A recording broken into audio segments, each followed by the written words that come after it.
Life changing point था। मेरा था हाँ सीक्रेट के बारे में जानना, लॉ ऑफ हाँ अट्रैक्शन राइट। जानना मेरे लाइफ का चेंजिंग पॉइंट था।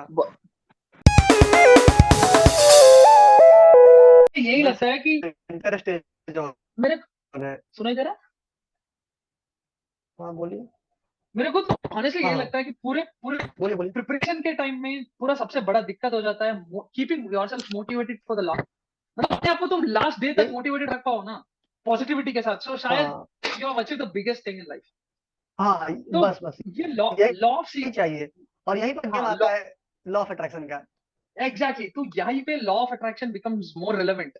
जैसे कि तुम बोल रहे थे कि तुमको लॉ ऑफ अट्रैक्शन ने बहुत कुछ अचीव करने को हेल्प किया, हम राइट? आपको बात हम ऋषभ से पूछिएगा, जब जिस दिन मतलब हमेशा हम एम रखते थे 720 का। जिस दिन मेरा जितना मार्क्स कम आता था ना, उतना बार हम लिखते थे कि मेरा 720 आया है इस बार, मेरा 720 आया है इस बार। नहीं हॉनेस्टली मेरी मेरी एक क्लोज फ्रेंड है who mentions about law of हाँ अट्रैक्शन, एंड वो वही बोलती है कि you write down all your goals in the book and believe that process and trust me things are हाँ going to believe go that better process. And you have to believe it. वैसे बस लिखना नहीं, मतलब खुद से अंदर से ऐसे सोचना है कि you have achieved it. And जब वो थॉट आता उसका है, हाँ हंगर हंगर और भी बढ़ जाता है, इनफैक्ट मतलब उसको करने के लिए हंगर और भी बढ़ सही जाता बात। हाँ तो वही लॉ ऑफ अट्रैक्शन में एक पॉइंट है कि मतलब है। केवल सपने देखो नहीं, उसको जियो, मतलब उसको फील करो। अगर तुमको दिल्ली एम्स चाहिए तो हर दिन रात को सोने के बाद आंख बंद करके महसूस करो कि तुम उसे गार्डन में टहल रहा है, तुम कितना खुशी मिल रहा है। हम्म। तो अगर ऐसा तुम करते हो तो कल सुबह के लिए तो इतना एनर्जी मिलेगा तुमको। रात को तुम ये देखकर सो जाओ, इसके बारे में सोच कर, और कल सुबह बहुत एनर्जेटिक फील करोगे, और उस गोल के लिए तुम्हारा माइंड पूरी तरह कंसंट्रेटेड रहेगा। क्या दैट्स सो ट्रू बस उस कि मतलब लॉ ऑफ अट्रैक्शन मेरे लिए बहुत ज्यादा मैनिफेस्ट किया है। मेरे लिए law of attraction is manifested a lot. ऐसे बोला जाए तो मैं चाहता था कि मैं ये इस मुकाम पे पहुंचूं। मैं चाहता था कि मैं एमबीबीएस करूं। मैं फेल हुआ फिर भी I repeated for it, I put my efforts back again and I came back here. मैं चाहता था कि आई समहाउ वांटेड कि मेरे सराउंडिंग्स में बहुत ज्यादा पॉजिटिव वाइब हो and I can see this positive vibe, जैसे कि Abhimanyu, Rishabh Singh and my friends. ये सब कुछ मेरे लिए बहुत ज्यादा इंपॉर्टेंटली पॉजिटिव थिंग है। So I guess I'm attracting it in the most direct or indirect possible way. हाँ मेरे दोस्त तो बोलते थे कि तुम तो लॉ ऑफ अट्रैक्शन का ब्रांड एम्बेसडर है, सबको यही बोलते रहते वही थे। मैं शायद इस YouTube का वीडियो भी गैंगस्टर्स ऑफ सीक्रेट का भी शायद टाइटल भी रख दूं, पता नहीं अभी तो। एक्चुअली मैं जिससे मैं मिलता था तुमको उसको यही बोलता था। मैं तुमको इसी ऋषभ शायद तुमने ये स्टोरी नहीं सुनी है। मैं तुमको एक बहुत ज्यादा हाँ स्टोरी सुनाता हूँ। तो मेरे बिल्कुल। दिमाग के शायद बहुत सारे बच्चों के अंदर भी दिमाग में भी ये बहुत ज्यादा इंपॉर्टेंट क्वेश्चन होता है कि क्या टॉपर्स के पास कुछ सीक्रेट होता है, मतलब कुछ अचीव करने के लिए, मतलब उनके पास एक सीक्रेट टेक्निक होता है मतलब ये करने के लिए। और मैं बहुत ज्यादा सोचता था इसको, ठीक है। और इस दिन में एक दिन में मेरे रिपीटिंग के टाइम में इतना ज्यादा इंटेंस हो गया इसके बारे में कि मैं ट्रेन पकड़ा और मैं गया निजामुद्दीन। और हाँ कंटिन्यू निजामुद्दीन बता से दो बताओ। हाँ सुनो सुनो सुनो। अच्छा तो आप बताइए। मैं निजामुद्दीन का ट्रेन पकड़ा और मैं वहां से गया एम्स, ठीक है। एम्स दिल्ली गया और मेरे को अंदर हॉस्टल के अंदर जाना था। मैं बहुत डरा हुआ था, मेरे को लग रहा था सिक्योरिटी गार्ड मेरे को यहाँ से किक आउट करेगा, राइट। तो मैं फिर भी थोड़ा सा मन बना के मैं गया। मैं मेरे को तो पहले सबसे बैफलिंग वाला थॉट ये था कि सर के इतने बड़े हैं, मतलब यहाँ पे तुम्हारा ऑपोजिट में सफदरगंज हॉस्पिटल, और तुम जैसे रोड क्रॉस करके अंदर जाओगे तो इतना बड़ा हॉस्पिटल दिखेगा। मैं गया उसके हॉस्टल के अंदर, मैं देखता हूँ सारे टॉपर है। मैं देखता हूँ निश्चिता पुरोहित वहीं से पास कर रही है, मैं देखता हूँ एक और कोई टॉपर उसके साथ पास कर रहा है। मैं देखता हूँ ये सारे सीक्वेंस में हॉस्टल है जैसे कि चराका, सुश्रुता, और बीच में एक बहुत बड़ा सा फुटबॉल ग्राउंड, राइट। और यहाँ पे लेफ्ट में एक टेनिस कोर्ट। मैं पूरा डर गया, मतलब मेरे पास वहां पे एक छोटा सा कीपैड का फोन रहता था। तो मैं वहां पे उसको रिकॉर्डिंग बोर्ड पे ऑन कर दिया क्योंकि मेरे को सीक्रेट सुनना था ना, टॉपर्स के पास क्या होता है सीक्रेट, ये सीक्रेट सुनना था। तो मैंने उसको पॉकेट में रखा और मैं गया। मैं एक बार पहले निखिल भाजिया से बात किया। उसने बोला तुम यहाँ पे साउथ साउथ इंडिया से आए हो, मतलब इतनी दूर इतना ट्रैवल किए हो बात करने के लिए, बस पूछने के लिए कि क्या है। और उसने मेरे को आईने से बिठाया एक जगह पे और हमने बात किया 10-15 मिनट। एंड मैंने उनसे बुक का लिस्ट मांगा, मैंने उनसे ये सब कुछ मांगा। उन्होंने एलन के टीचर्स के बहुत सारे नाम बताए, उसका सिस्टम के बारे में बताया, उसको फॉलो करने के लिए बताया। एंड ये सब कुछ हुआ। एंड उसके बाद मैंने एक और टॉपर से बात की। उन्होंने भी मेरे को, मतलब सबने मेरे को इस सिंपैथी के नजर से देखा, एम्पैथेटिक नजर से देखा। और मेरे को उन जो भी बात किया मेरे को कुछ नया नहीं लगा। I did not find anything very new. ठीक है, मैं वापस जा रहा था, मैं निजामुद्दीन के फिर से स्टेशन में गया और वहां पे बैठा था। मेरे को पता नहीं कहां से सडनली एक ऐसा थॉट आया ब्रेन में कि अपन बोलते हैं ना कि अपन भगवान को बहुत सारी जगह पे ढूंढते हैं पर भगवान तो खुद के अंदर है। तो ये जस्ट सीक्रेट जो था मेरे को लगा उस लास्ट में कि शायद मेरे लिए वो इंपॉर्टेंट सीक्रेट ये था कि तुमको कुछ ज्यादा डिफरेंट नहीं करना, उसी रेगुलर चीज को हर दिन करना है और पॉजिटिव मेंटेन करना, उस पॉजिटिविटी मेंटेन करना। तो वही है, मेरे को लगा कि बस उस प्रोसेस को अट्रैक्ट करना है और मैंने हार्ड वर्क करना शुरू किया and I got the seat.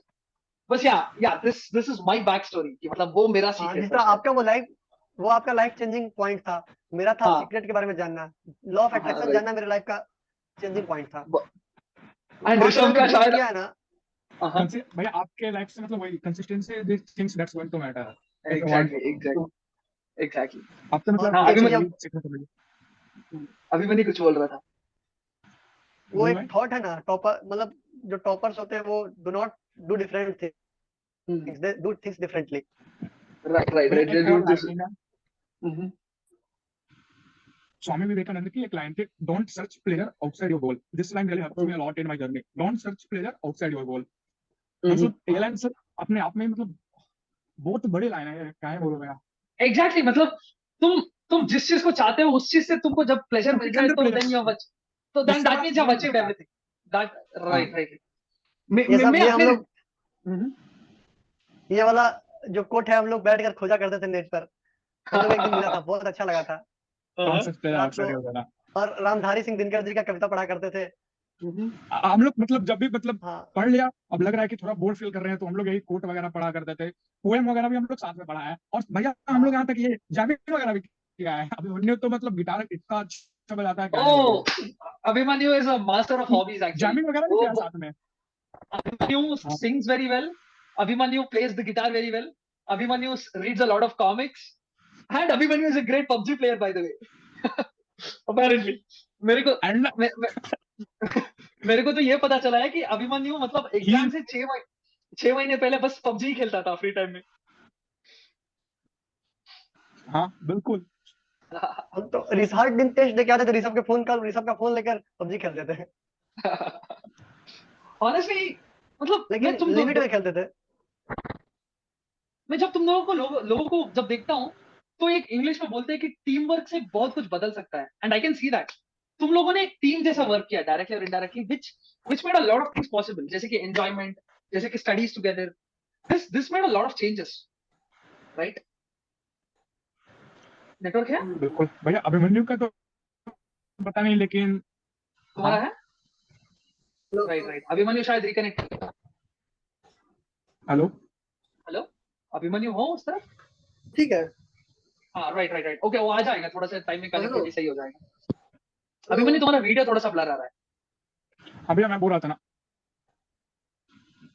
है। अरे हाँ, ओके वो मेरे यहाँ पर बहुत ओके। नेटवर्क प्रॉब्लम है। हाँ हाँ मैं समझता हूँ, आई अंडरस्टैंड। अब ठीक है ना? थोड़ा सा हाँ हाँ ठीक है राइट। अब थोड़ा सा अपन फिर से नॉर्मल क्वेश्चंस पे आ जाते हैं। तुम लोगों का एग्जाम का डे कैसा था? मतलब एग्जाम का डे और उस 3 घंटे तुम लोगों को कैसा पास हुआ उसके बारे में जानना चाहता हूँ। That is very important. मेरे लिए वो बहुत ज्यादा हाई यील्ड है। ऋषभ उस दिन बताओ। को तुम अच्छे से मेंटेन कर लोगे तो it will be great. Rishabh gone. भैया वर्डन तो बिल्कुल रहती है, मेरे पास भी वर्डन थी। मतलब जैसे सेंटर पहुंचा तो धूप वगैरह थी, 10-5 मिनट मतलब वहां बैठना भी पड़ा। तो बार बार यही सोच रहा था कि भाई पेपर तो सही हो जाएंगे अपने, जितने मेहनत किया है आज सारे निकालना है। मतलब जो भी एफर्ट दिया है आज, मतलब 3 घंटे बाद सही निकल रहा है, उसके बाद तो हर चीज हो सकता है। तो वर्डन तो रहती है भैया। यहाँ तक कि क्लासरूम में जब इंटर किया था तो वहां पर भी मतलब बार बार थाउट आ ही रहे थे कि अपना बेस्ट देना है, अपना बेस्ट देना है, चाहे कुछ भी हो जाए अपना बेस्ट देना है। तो बस थाउट मतलब जब एग्जाम से पहले ही आते हैं, वंस योर एग्जाम स्टार्ट, मतलब उसके बाद कुछ भी नहीं दिमाग में आता है, सिर्फ आप अपना पेपर कर रहे होते हो और उसी पे अपना फूल दे रहे होते हो। तो पेपर शुरू होती है तो बस उसके अलावा उस टाइम तो बस यही लगता है कि बेस्ट दो और आगे दो। और अभिमन्यु तुम्हारा एग्जाम का डे, एग्जाम 3 घंटे से पहले। मैं तो मेरा जयपुर में सेंटर था, तो मैं तो अपने हम्म रिलेटिव के यहाँ रहने गया था। तो मैंने सुबह हम्म उठा, स्नान किया और अपने घर हम्म वालों से बात किया, उनसे उनको प्रणाम किया, उनसे आशीर्वाद लिया। फिर हम्म मैंने अपने संगीत संगीत जिन्होंने मुझे सिखाया, मेरे गुरु जी, उनसे हम्म आशीर्वाद लिया। हम्म और फिर एलन के कुछ teacher, Chaudhary Piyush Chaudhary sir, DK ji sir, इन हम्म लोगों से आशीर्वाद लिया। और हम्म फिर मैंने चौधरी सर को एक बात कहा कि हम्म। सर, जो होना होगा लिखा जा चुका है, हम लोग तो बस निमित्त हैं। ये बहुत इंपॉर्टेंट फिर लाइन है। फिर चौधरी सर बोल रहे हैं हमको कि ये तुमको किसने सिखाया, कहाँ से पढ़ा है तुम? फिर हम बोले सर, ये हम खुद से बोल रहे हैं।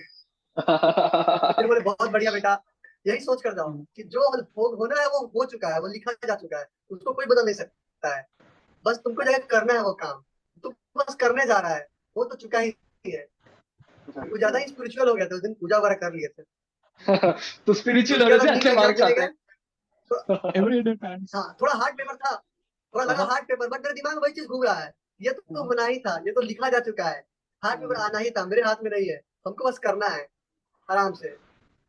ओके, ऑनेस्टली मैं इस क्वेश्चन को इसीलिए पूछा, क्योंकि बहुत सारे बच्चे क्या करते हैं कि वो टेस्ट प्रैक्टिस नहीं करते, टेस्ट पेपर का प्रैक्टिस नहीं करते, और जब वो टेस्ट पेपर का प्रैक्टिस नहीं करते और सडनली एग्जाम में चले जाते हैं, सब कुछ बहुत बड़ा लगने लग जाता है।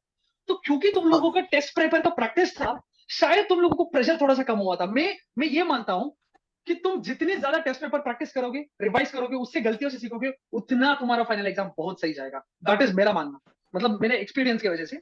So what do you think about it? मतलब तुम लोगों को शायद कम ही प्रेशर फील रहा होगा इससे।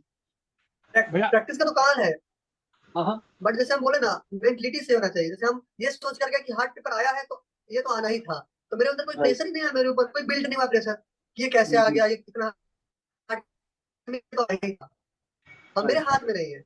ये मेंटलिटी बहुत सही होना चाहिए सबको, जो ये पेपर देना है घबराना नहीं है, बस ये समझना है कि ये तो होना ही था, टैकल कैसे करना है ये देखना है, और पेपर सो जितना ज्यादा दो उतना बढ़िया है। राइट, बहुत ज्यादा इंपॉर्टेंट है वो पॉइंट।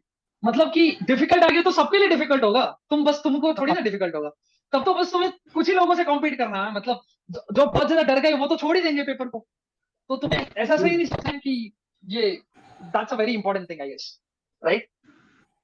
बिल्कुल है।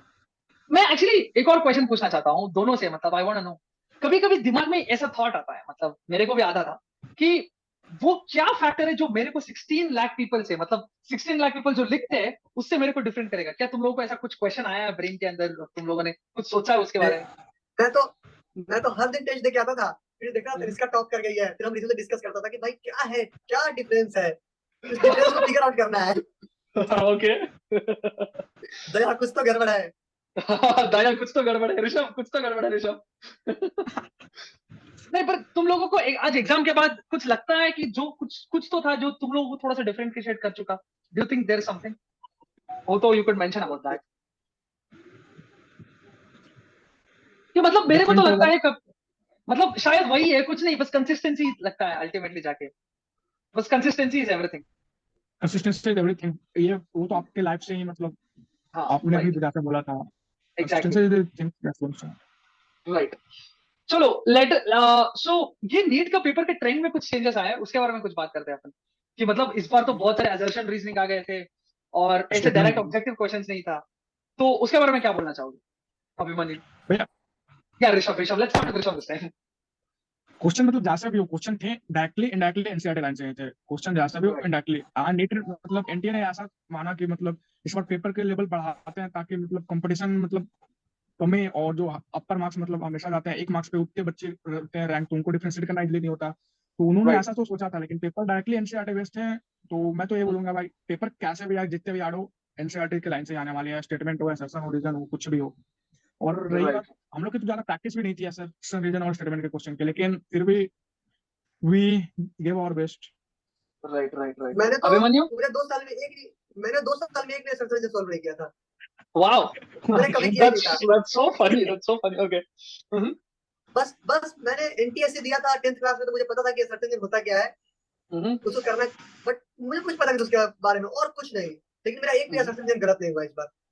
That is amazing. I mean मतलब कोई भी क्वेश्चन गलत नहीं होना is a record in itself actually, right. क्योंकि हम उसको बहुत अच्छे से टैकल किए, राइट राइट राइट। मतलब होता है कि जो जो Abhimanyu, Abhimanyu okay go on, पहले वो बोलो।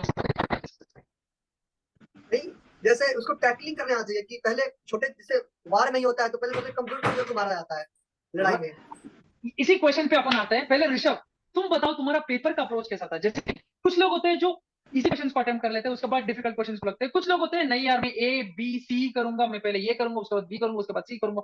और कुछ लोग होते हैं जो सब कुछ आराम से कर लेते हैं, लास्ट में जाके मार्किंग करते हैं। तो तुम्हारा कैसा था टेक्निक ऋषभ, की तुमने क्वेश्चन पेपर मेरा को कैसे हैंडल? मेरा अप्रोच था, सबसे पहले तो सेक्शन ए के जो भी पहले बॉटनी से शुरू करता था, सेक्शन ए का जो ऑनलाइन क्वेश्चन है, लंबा क्वेश्चन रहता था, दूर करता था, उसको सेकंड अटेम्प्ट में देना है। फर्स्ट अटेम्प्ट में जो छोटे छोटे क्वेश्चन है ऑनलाइन क्वेश्चन है उसको करते जा, आगे बढ़ते जाते। लेकिन इस बार तो पेपर में उल्टा ही हो गया था, मतलब प्रैक्टिस तो मेरी ये थी कि जो ऑनलाइन क्वेश्चन थे उसको करना है, लेकिन इस बार पेपर में हर क्वेश्चन जिसको भी कर रहा हूँ स्टेटमेंट वाइज क्वेश्चन है। तो फर्स्ट अटेम्प्ट में मतलब मेरे फर्स्ट अटेम्प्ट में मेरे मतलब 50-60 क्वेश्चन हुए होंगे सिर्फ। सेकंड अटेम्प्ट में जाकर उसको दिया, सेकंड अटेम्प्ट अच्छा खासा टाइम लगा, फिर मतलब इस बार राइट जो भी प्रैक्टिस का अप्रोच था ना, नीट में कम्प्लीटली डिफरेंट हो गए थे। Okay right. और तो यहाँ अभिमन्यु? पर मतलब अपने आप को संभालना। हाँ तो भाई या अगर नीट एग्जैक्टली में ये कंपटीशन ऋषभ ने था तो बहुत सही बोला। ऋषभ ने यही वहाँ बोला अपने था आप को सही से संभालना बहुत ज्यादा था। कि अपने आप को बहुत डजेंट मैटर लास्ट डे में क्या चेंज हो गया, फिर भी अपने अपने को कंपोज रखना है। वॉट एवर हैपेंस उस 3 घंटे को कंपोज रखना है। क्योंकि वो भी तो एक वो भी तो एक तरीका है कंपटीशन बढ़ाने का, एग्जैक्टली सही बोला। डिफरेंशिएट करने का वो भी तो एक मेथड है। केवल क्वेश्चन एग्जैक्टली। लेकर क्वेश्चन से डिफरेंशिएट थोड़ी क्या आ सकता है। समटाइम्स हम सब दिस क्या इज बोलते द हैं, अब जैसे कि हम सब आर्मी के लिए प्रिपेयर होते हैं, पता चले नेवी का अटैक आ गया, तो ऐसे हड़बड़ा के वापस नहीं चले जाना। कुछ भी होके नेवी को कैसे टैकल करना है, एयरफोर्स को कैसे टैकल करना है, वो बैठ के प्लान करना होगा। राइट। बिल्कुल। अभिमन्यु और तुम्हारा डॉक्टर जैसा क्वेश्चन, तुम्हारा क्रूशियल। पेपर। हाँ एग्जैक्टली, मेरा डॉक्टर जैसा क्रूशल। तो मैंने जैसा सबका हाल था वैसा मेरा हाल था। पहले देखे तो ये क्या है, टैंक हो गया हम लोग के साथ। ओके। गेम हो गया भाई, गेम हो उसके गया। बाद देखा क्या हो तो वही क्या सबसे, हम पहले जूलॉजी उठाया और गया? जूलॉजी में तो सबसे आसान सवाल था। मेरे नजर में सबसे आसान सवाल दिखा कि इनमें से कौन सा नॉन मेडिकेटेड आईयूडी है। तो पहले उसी का बनाए। उसके बाद ऋषभ की तरह एक बार में सब वन लाइनर क्वेश्चन कर दिए, सेकंड बार में सारे स्टैंडर्ड बेस्ड कर दिए, और इसी तरह फिजिक्स केमिस्ट्री फॉलो किए और पूरा एक्सरसाइज में छोड़ दिए सारा का सारा। एक भी नहीं बनाए, टच ही नहीं किए, देखे भी नहीं कैसे सवाल है। ओके। और जब पूरा पेपर हो गया तो आराम से बैठ के मैं सेशन बनाया पूरा टाइम मतलब लेकर के। तुम दोनों के बातों से मैं बस ये बात मान सकता हूँ कि कोई भी एक क्वेश्चन पेपर को एक ही टाइम में अटेम्प्ट करने की कोई जरूरत नहीं है। और मैंने कहीं पे पढ़ा भी था कि तुम्हें बस सारे अटेम्प्ट थोड़ी ना करना है, तुम्हें सेलेक्ट करना और सेलेक्ट हो जाना है।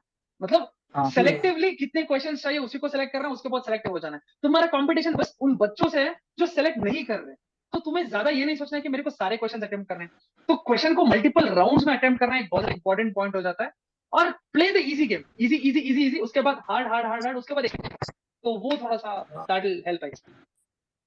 पहले चेस की तरह पहले पॉन लो, फिर उसके बाद में चलो ऋषभ और अभिमन्यु की तरफ। हम एग्जैक्टली, लोग तो चेस साथ, चेस का रेफरेंस। भैया चेस से याद है, हम लोग साथ में चेस में खेला करता था वहाँ, और बहुत हराया है अभिमन्यु, बहुत हराया है हमको। तुमको हाँ बहुत हराया है, मतलब अभी ऑल टाइम, अभिमन्यु, मतलब मोस्टली तुम वही बोलो जीतता था। अभिमन्यु, चेस भी खेलते हो, म्यूजिक भी बजाते हो, गाना भी गा लेते हो, पढ़ाई भी अच्छे कर लेते हो, ये सारा तुम्हारा सेल्फ वर्क है कि नवोदय ने सब कुछ सिखाया तुमको? सब नवोदय, नवोदय नहीं, चेस तो पहले से खेलते थे लेकिन नवोदय में उसको बहुत अच्छे से डेवलप किया। नवोदय में चेस वालों के लिए अलग चैंपियनशिप होता है, रीजनल होता है, नेशनल होता है, म्यूजिक के लिए अलग होता है। हम लोग बहुत दूर दूर जाते थे, कभी झारखंड चले गए म्यूजिक से, खो खो, योगा, ये सब से। तुमने तो स्टेट लेवल म्यूजिक भी रिप्रेजेंट किया है ना, बैंड या वगैरह? हाँ, राग बजा, raga Yaman. Right right right right. मेरा क्वेश्चन का बस यही तात्पर्य था कि we have to learn from our surroundings and upbringing of a person is what defines him. मतलब एक सॉलिड फाउंडेशन के साथ वी कैन इजीली ऋषभ तुम्हारा हॉबीज क्या है बाय द वे? भैया मैं तो मतलब ट्रेडिंग वगैरह, investment, stock market, crypto currency, सब में इन्वेस्ट Oh, करता था। oh, we have an entrepreneur and doctor here. Right, right, right, right, right, right. चलो बहुत बढ़िया. This is interesting. We'll have a lot to talk about, Rishabh. Right? Okay. Let me ask you another question. ये actually बहुत सारे लोगों का question होगा जो मेरे को भी कभी लगता था, पर इसका एक बहुत मेच्योर सा आंसर होगा शायद, and I guess you people will answer that. Do you think coaching is very necessary to clear NEET? ये एक एब्सोल्यूट क्वेश्चन है मेरा. Do you think coaching is extremely necessary to clear NEET? I don't क्योंकि think. कुछ okay go on yes, first Rishabh take. भैया मेरे नहीं लगता कोचिंग नेसेसरी है। मतलब अगर आज मतलब किसी के पास थोड़ा सा भी नॉलेज है सोशल मीडिया का, तो वो यूट्यूब से अपना पूरा नीट का जर्नी अच्छे से कर वो भी सकता तो है। एक तरह कोचिंग हो गया। अगर सोशल मीडिया से भी कर रहे हैं, यूट्यूब से उनका कर रहे हैं, वो भी तो कोचिंग का कोचिंग मतलब ही है। था भाई, उनका उठते नहीं पैसे ओके, लगाना, इट्स ओके. 1 लाख सी देना। ओके राइट, देख okay, I tell you what my coaching thing. उसके बाद दो क्वेश्चन जैसे ऋषभ ने बोला वैसा भी एक पॉइंट है, और अभिमन्यु का भी जैसा पॉइंट. कोचिंग मतलब कहीं पे कोई तुम इंस्टीट्यूट में ज्वाइन करते हो और उसी का रूटीन फॉलो करते हो. और एक और कोचिंग हो जाता है कि तुम सेल्फ मेड अपने घर में बैठते हो और किसी से इंस्ट्रक्शन लेते हो. ठीक है, तो let's go with both the takes. मतलब एक कन्वेंशनल कोचिंग के बारे में बात करते हैं और एक नॉन कन्वेंशनल बस यूट्यूब से इंस्ट्रक्शन लेके प्रिपेयर करना, उन दोनों के बारे में एक्चुअली बात.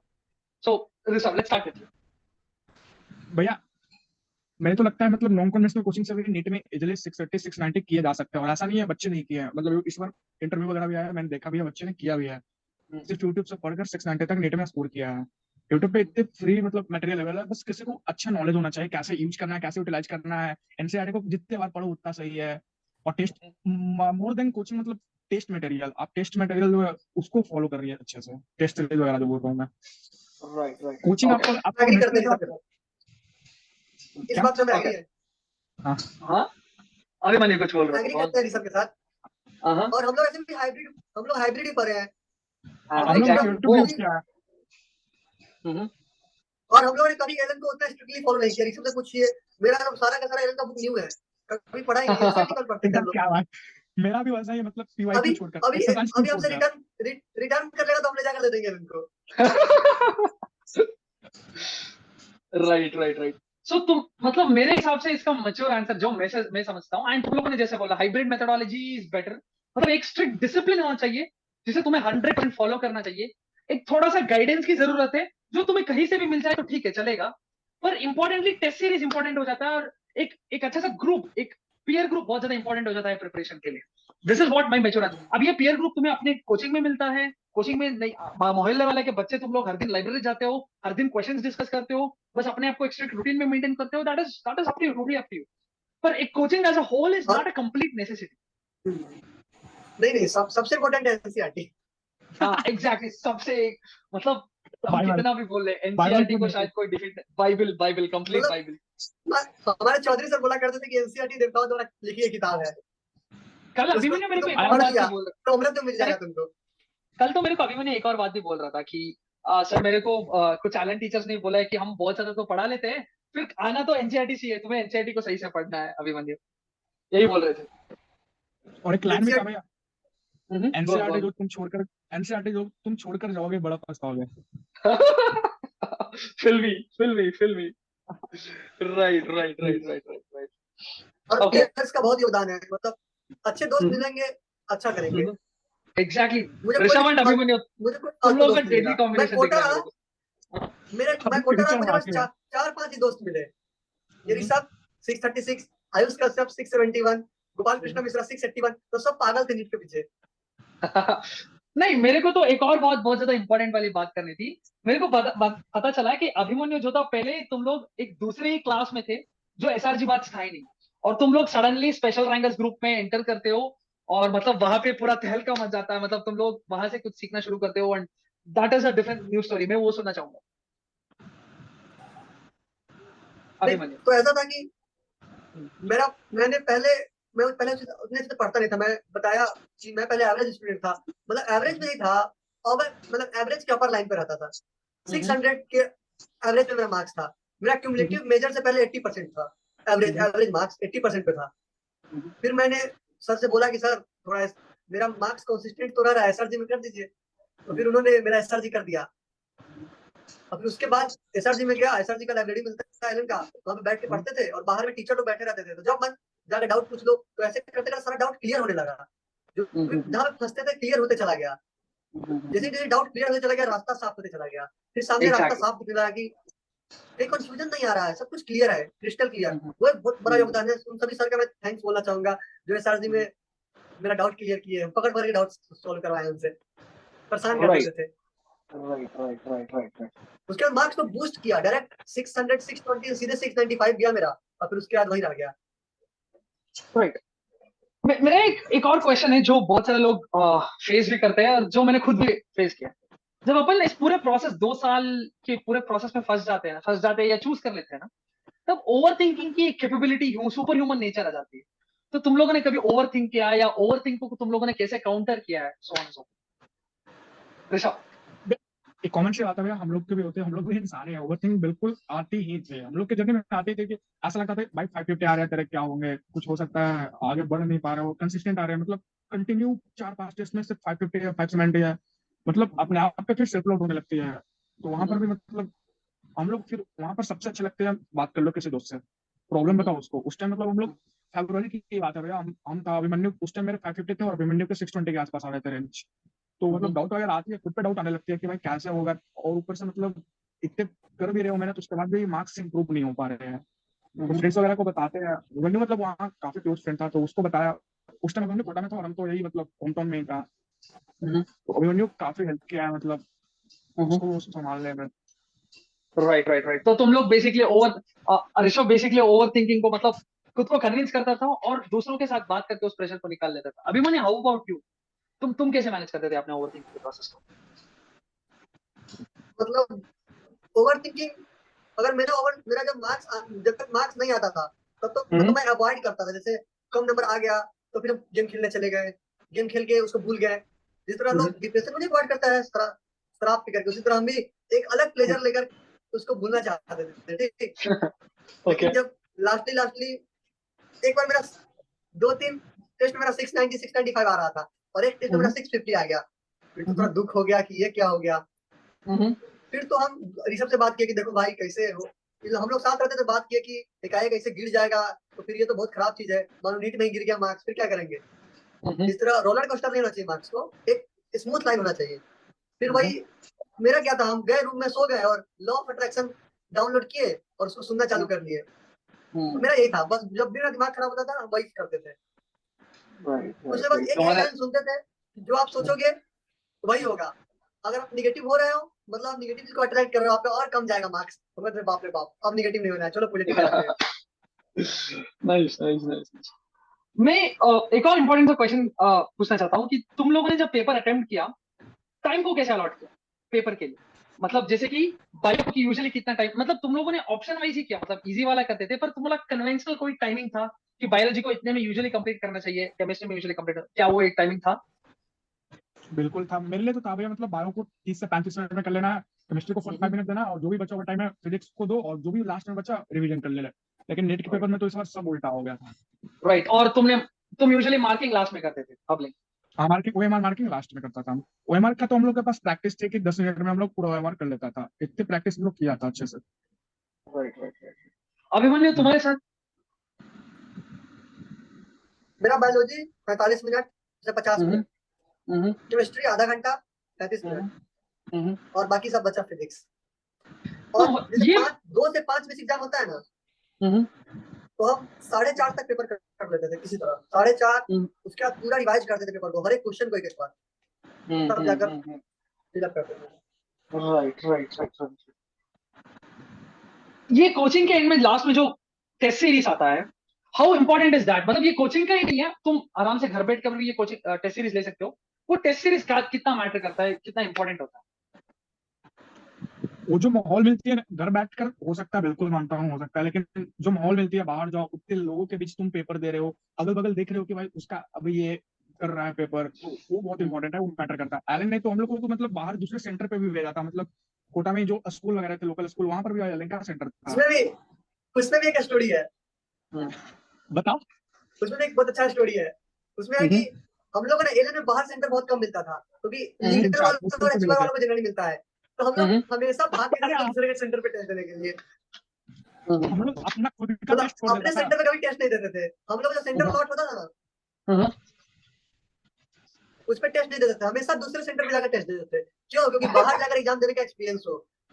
भैया भैया यहाँ तक कि हम लोग का इंथ्योस बैच था, तो इंथ्योस बैच का भी तो टेस्ट देता था, साथ में लीडर अचीवर वाले बैच थे, उन लोग के भी टेस्ट जाकर हम लोगों ने दिया है, जाकर मतलब छुप छुप कर उन लोग का भी टेस्ट हम लोगों ने जाकर दिया है, और सेल्फ एनालिसिस वगैरह किया था।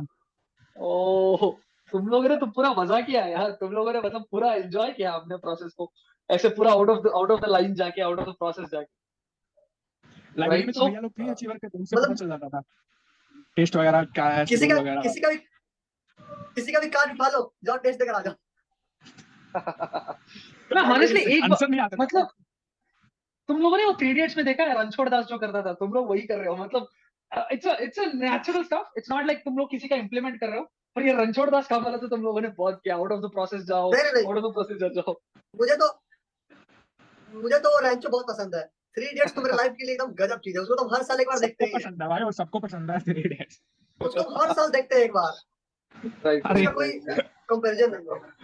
राइट राइट मतलब राइट उसका एक लाइन बहुत हिट करता है हमको कि काबिल बनो कामयाबी झक मार के पीछे आएगी, वो बहुत हिट करता है हमको। राइट।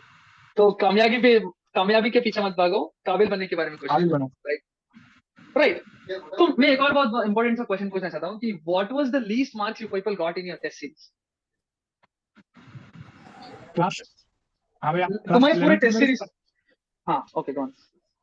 पूरे टेस्ट सीरीज में मेरे सबसे कम क्लास 11th के मेजर में आए थे 465 के आसपास, 465 क्लास 11th के ओके मेजर में, लिस्ट मार्क्स ओके। मेरे। और तुम्हारा अभिमन्यु? मेरा 11th में 550 550 और 12th में 414। 414। देख दिस इज समथिंग, ये एक एक्चुअली बहुत इंपॉर्टेंट सा चीज है जो वो बहुत भी सारे लोग 12th के सोचते हैं कि वो भी 12th के मेजर में आए थे, ये जनवरी में आए थे, भाई उस दिन तक ट्रैवल कर इसी रहे साल थे, जनवरी में आए थे। इस दिन तक ट्रैवल हाँ कर रहा लेकिन था। लिस्ट तो वही है भाई, लिस्ट ठीक है लिस्ट बस लीज कुछ तो अरे है। हाँ वही है, इट डजंट मैटर हाँ, एक्चुअली। वो भी तुम्हें पता सही है है। फिर लेकिन अगर वो भी मेंटल इम्पैक्ट करता है, वो भी मेंटल इम्पैक्ट करता है। The point is least marks आ हाँ जाते लेकिन हैं जब तुम अगर ऐसे ऐसे बोले तो 500, अगर ऐसे बोले जो एग्जाम दिया है उसमें 528 528 लिस्ट है। So this is the point which I was trying to address कि जब तुम अंडर प्रिपेयर्ड होते हो या तुम्हारे प्रिपरेशन में कुछ मिस्टेक होता है या एग्जाम को अच्छे से अप्रोच नहीं कर पाते हो तब कम आ जाते हैं। उसको एक सेटबैक जैसे नहीं तो देखते हुए एक अपॉर्चुनिटी जैसे देखना है ताकि तुम इसको कैसे इंक्रीज करो, कैसे इसके ऊपर बिल्ड करो। ये बहुत हाँ ज्यादा इंपॉर्टेंट सा चीज हो जाता है जो एक्सट्रीमली इंपॉर्टेंट हो जाता है मेरे हिसाब से। हाँ। मतलब रोना बहुत नहीं, सारे लोग किसी चीज का रोना नहीं रोना है। Exactly don't cry about it, it's fine हो जा। ये तुम्हें रोना भी है ना 15 मिनट रो लो उसके बाद फिर से यार नेगेटिविटी अट्रैक्ट कर रहा हूँ, आगे बढ़ो। पॉजिटिविटी के बारे में सोचो, अरे आगे बढ़ जाओ आगे बढ़ हाँ जाओ। निगेटिव हाँ वही वही वही, अगर रोने रहोगे तो और वही होगा और उसको ही अट्रैक्ट राइट करोगे। एग्जैक्टली। इसलिए अरे वही तो हम आपको बताया ना कि जिस दिन मेरा 695 आता था ना, तो मेरा एम हमेशा रहता था, मेरे दिमाग में हमेशा चलते रहता 720 आउट ऑफ 720। एक बार मुझसे नीचे कभी नहीं बोला किसी के सामने। ऋषभ पूछता था कितना मार्क्स आने वाला है, 720 आउट ऑफ 720।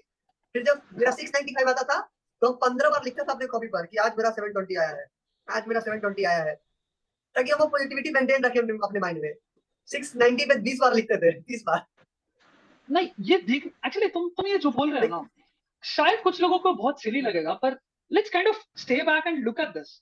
मतलब लाइफ में it doesn't matter how hard it hit you, तुम बैठ के बस लिखोगे कि मेरे को ये चाहिए, मैं इसको बिलीव करूंगा and I work on it.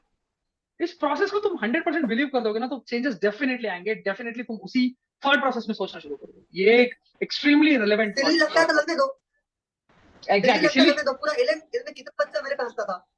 Exactly go on, इसके बारे में बात करो बहुत अभिमन्यु। सो बहुत या गो ऑन। ऋषभ से पूछिए, हम कोई किसी को विश्वास नहीं था मेरे मेरे आसपास मेरे पीयर्स में कि मेरा इतना अच्छा नंबर आएगा, या फिर टेस्ट में मेरा हमेशा ना रैंक रहता था 13 14 11, तो टॉप 10 में आते नहीं थे, किसी को पता नहीं चल रहा है कि कर क्या रहा है। एक और और हम स्टोरी, कॉन्फिडेंस में रहते थे, पूरा एकदम फुल कॉन्फिडेंस में। मेरे सामने तनिष्का बैठी रहती थी, फिर भी उसको हम कॉन्फिडेंस से पीछे कर देते थे। भले ही गलत बोलेंगे लेकिन कॉन्फिडेंस में बोलेंगे। एक और तनिष्का से भी ज्यादा कॉन्फिडेंस था हमारे इस रैंकर का। Right right right right. हाँ एक मिनट लेस कॉन्फिडेंस तो देन मेरे अंदर बहुत था, बहुत इसलिए था। भैया, भैया हंसते भी शांत थे रहो। सब। हाँ भैया एक और एक स्टोरी थी, बताता हूँ। एक मिनट लेस देन 1 मिनट हम फिर से एक और बार शुरू करें।